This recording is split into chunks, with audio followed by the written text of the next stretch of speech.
morning, ladies and gentlemen. Welcome back to Brown's Rod and Custom. Happy Friday. We are back on the 1944 two-door sedan deluxe, the big Rons. That guy right there. So what's going on is we're wet sanding. So Big Ron's been wet sanding the roof. I just got here, but he started a couple hours ago. Been wet sanding the roof.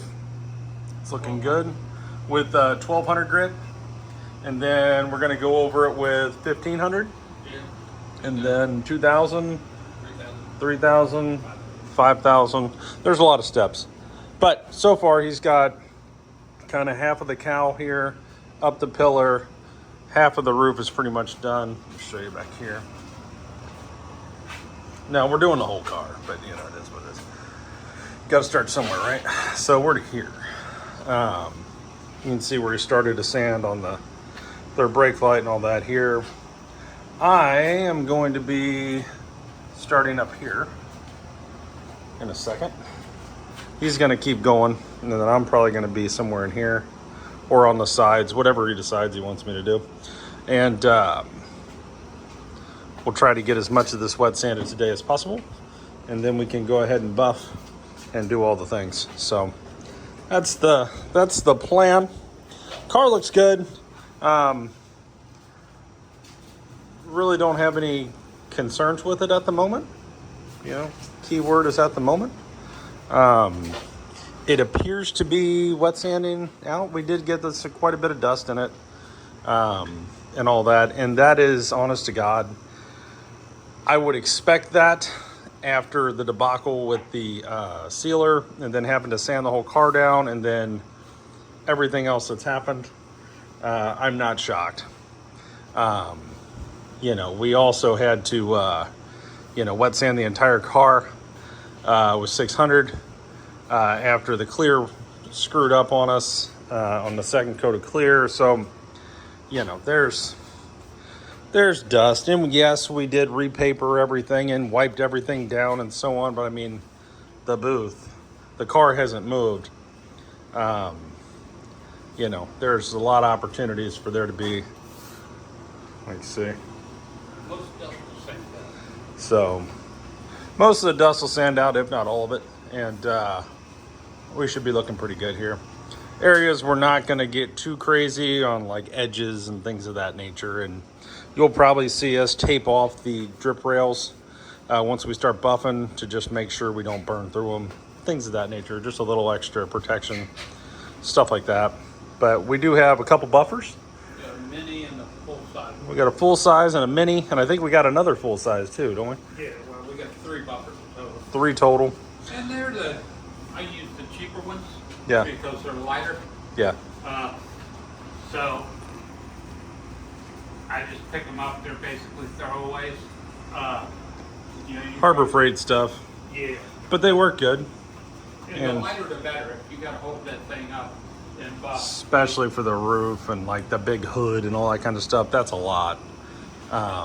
Some of the buffers are, you know, significant. they're heavy. They're a thing. So anywho's, we got what we need. Yesterday we went to Auto Body Express and picked up new buffing pads, compound polish, a whole set for the little mini buffer, the 3-inch pads, and what else did we get over there?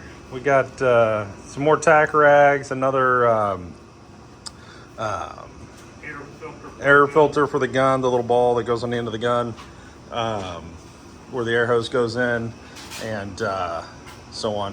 Now, as you guys know, there's a whole lot more to paint and a whole lot more to do. So right now, we've got the air conditioners going. It's 86 degrees in here, which is actually really comfortable. We've got 2 ACs going, one there, and we're able to nice and easy get this done, not sitting out in the sun, not doing anything stupid. We've left it taped and papered because it's going to be, as you can see, all the white and everything's going to be a mess. So it's just easier clean up later if we can just peel all that off and everything's pretty much clean behind it. So I mean, I can't tell you how bad I want to untape it, but it's just wasn't the right time. So, yeah. So the next couple days we'll be wet sanding and buffing. and then we're going to really get into assembly of this car. We're going to pull all the paper and tape and everything off of here, and then we're going to install the dash back in it, the steering wheel, untape everything, put the seats back in it, polish the motor, polish up the frame, put the actual good wheels back on here, get this thing to where it is literally show ready, and then roll it outside, and then we will scrub the paint booth and redo some things and clean everything up, and then we'll start on the 2 doors and the trunk lid and the mirrors. That's the other piece. Now we also need to install, before this rolls outside, the rear glass with the seals. That's not a big deal, but we'll get that in. And we need to get the trunk rubber seal that goes around here installed. And once that's installed, you can't, I mean, like, this is dirty, but it actually looks really good when it's not dirty. But you won't be able to see any of this around here, this whole track. That rubber's this thick. But then all we got to do is bolt the trunk lid on, bolt the doors on. Ron wants to show you guys something here. Hold on. Go to that side. Hold on. I got to go around all the shit and not hurt the car. Hold on. Okay, I'm coming. If you're wondering how we actually wet sand this thing, we let it set a couple days just because to dry, basically. And what'll happen is you got fresh paint. We're using 1200 wet and dry paper, little soft pad you can get at O'Reilly's or any place you want, and you put it on there, and you just got water, and all you're doing, and you're going to see, I'll find dust right away.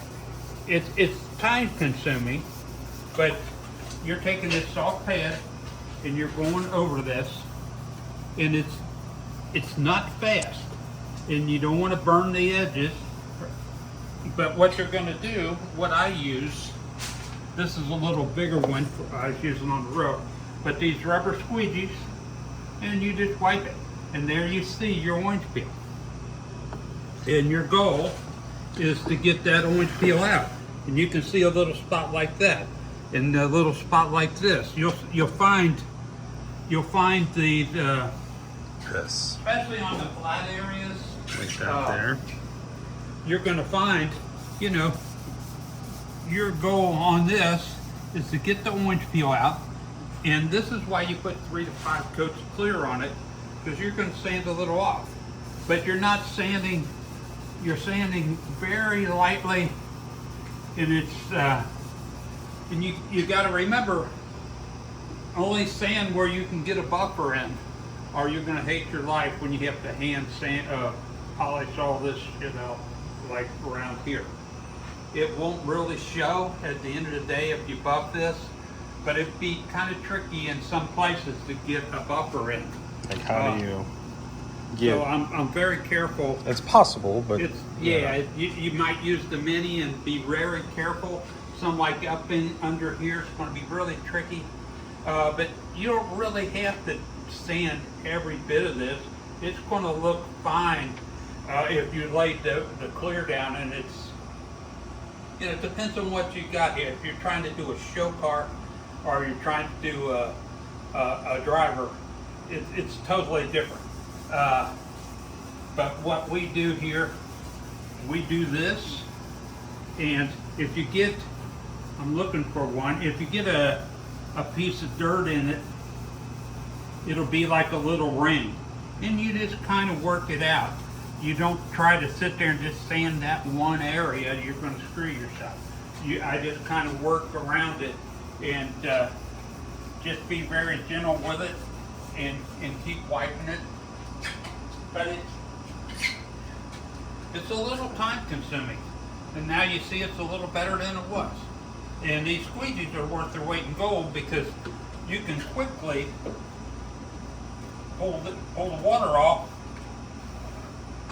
Another trick is to take a little, just blow on it if it's not drying fast enough. Yeah, and now you can see, okay, I got to do a little more here, a little more here, there's some a little there, a little around here, and that's what we're doing. We'll go around. It gives you a roadmap.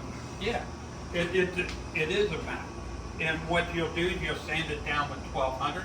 And what you're looking for is to get to here, basically, Yeah. where it's just smooth and you don't have any weird imperfections and everything kind of works, right? That's what you're looking for. And then you start stepping up the grits to 1200 to 1500. Now I've done this whole top and part of that side and around the back a little bit here with just half a sheet. I just take these sheets and fold them in half, and it's a perfect size for this foam bed. And so, you know, it isn't like you need to buy boxes of sandpaper when you get to this point. Wet sanding, the paper's going to last quite a while. You know, you might need a couple packs for a car, you know, of each grit, you know, and that, you wouldn't even need that if you were really using it properly. So, but that's how we do it. And it's just go around, try to stay away from these drip rails because you're not going to get a buffer down When there. we say drip rail, this is what we mean.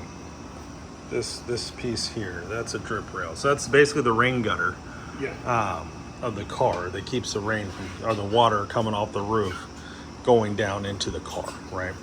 And it runs out here, right at the cowl and on the back. Now, if you tried to get, like, again, you're not going to get a buffer in there. That'll be hand sanded, if anything, and hand polished if you had to do it. You try not to get there, but that's what he's talking about. One other tip I want to give you. The water in the bucket matters. Just regular tap water is fine. But don't grab the bucket that you've washed and waxed your car with a lot of these car washes soaps have wax in them. The last thing you want to do is put wax on this car right now. Go to anywhere and buy a new bucket. Harbor Freight, Lowe's, they're a couple bucks. Get a new bucket. You need a good, clean, never used bucket. That way you don't have any contamination. You're not sanding Oils and wax into your fresh paint job, which is terrible for it. Yeah, that would be a huge, and you'll sit there and try to figure out why everything went to shit. And it's tricky, but these minor little steps, if you don't do them right, screw you every time. So, use the right crap. A new bucket and put on it for wet sanding only. And you know, if you're a guy that's just doing a car in your garage, just go buy a damn bucket. And at the end of the day, you're not going to paint 50 cars. You know, that bucket doesn't matter after you get the car finished. Right. But you're probably not going to do them over and over unless you're a shop. Right.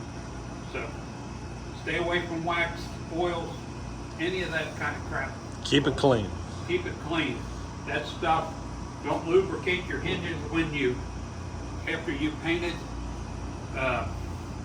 You know, and even the polish, you know, you're going to use your compounds and then you're going to use a polish on it, not a wax. And that's, we use, there's Whizzer, there's 3M, there's all kinds of them, but they don't have any petroleum products, anything that's going to screw up your paint job.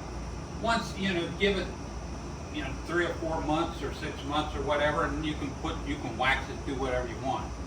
But, you know, give it a chance to cure and stay away from that kind of stuff. Well, there you go, guys. So I'm gonna get myself a bucket and start wet sanding here. Get me a sheet, and we'll be back to you later with a video this afternoon showing you how far we got, and then whatever's left we'll do tomorrow, and then we'll start buffing. So stay tuned. Thanks for watching, guys. If you're watching this, please like and subscribe, and we'll be back in a little bit.